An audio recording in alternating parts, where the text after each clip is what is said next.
I've again subscribed to the view for some time that it is a little bit overbanked.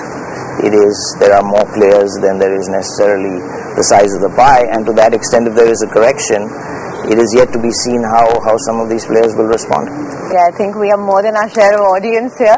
But all the same, like you said that, there is going to be a little more unwinding. On the other hand, when you just look at the regional growth stories, you've got India, Asia at one hand, plus you've got the opportunity that's perhaps at this stage screaming in the US if somebody wants to go for it. Do you think Indian companies are better poised after the M&A and capital raising exercise of the last 2 years in a recession this time, purely from an M&A point of view? Yes, I think the answer is yes, because if you look at Indian companies, if you look at their balance sheets over the last few years, I think you will yet find that by and large Indian companies are under-leveraged. So they are under-leveraged, even though the markets have corrected pretty significantly over the last few weeks. Indian companies yet trade at very healthy multiples. But have you wondered in your M&A career as to why in the financial side we don't see such big acquisitions? We've been seeing it to a great extent in the manufacturing end from the Indian companies. IT perhaps never, because India is probably the cheapest market they could get.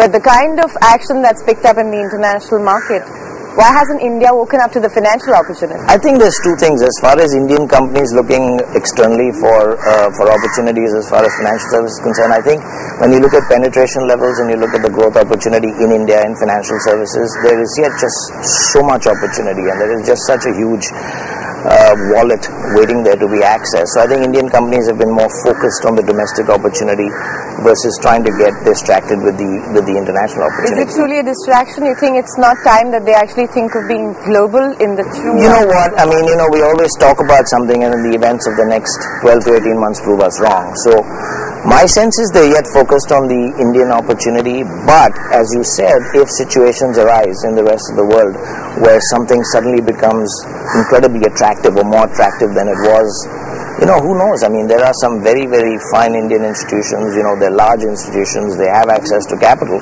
and who knows? I mean, you might well see a salvo being fired anytime. In your assessment, do you think, in terms of, the environment that's changing, that has cut down the ability for many of these companies to raise capital?